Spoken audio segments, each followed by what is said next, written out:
The Imitation of Christ, Book 1, Useful Reminders for the Spiritual Life, Chapter 18, of the Examples of the Holy Fathers.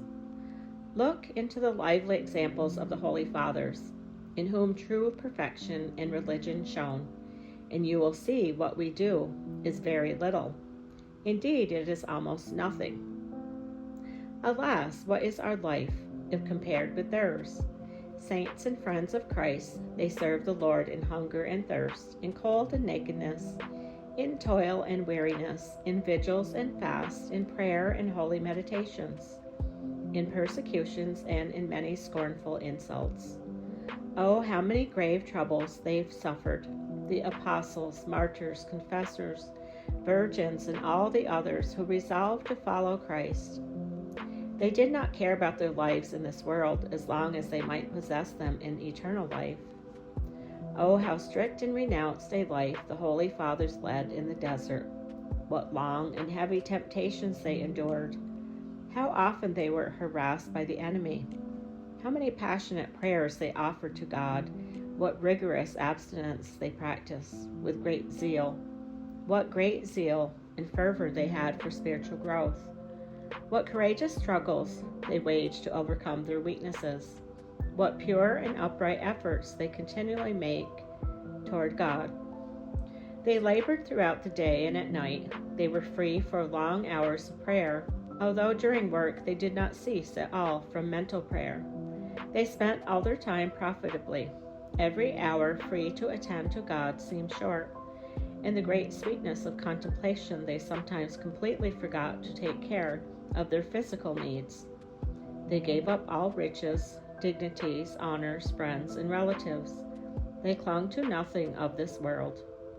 They scarcely would take the necessities of life, diverting their attention from God to themselves, even when they had to pain them.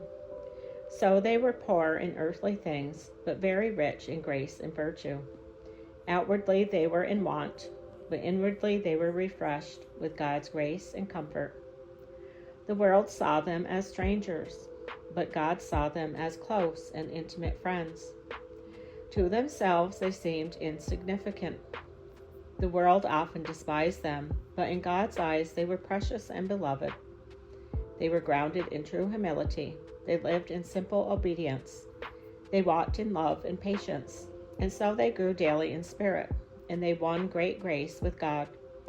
They are given as examples for all of us, and they ought to challenge us more to progress well than a legion of apathetic people tempt us to relax. Oh, how great was the fervor of all religious men and women in the early days of their holy orders. Oh, how great was their devotion in prayer, and how great was their rivalry in virtue. What great discipline they had, and what reverence and obedience blossomed in them, all under the rule of a superior. The traces left even now speak to the fact that they were truly holy and perfect people, who, fighting vigorously, rose above all the temptations of this world.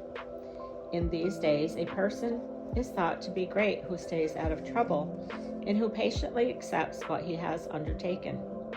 Ah, the indifference and negligence of the way things are today.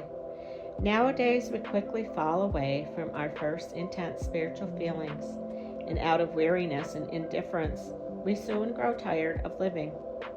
Oh, that the desire to grow in virtue may not sleep in you, when you have often seen so many examples of such great devotion.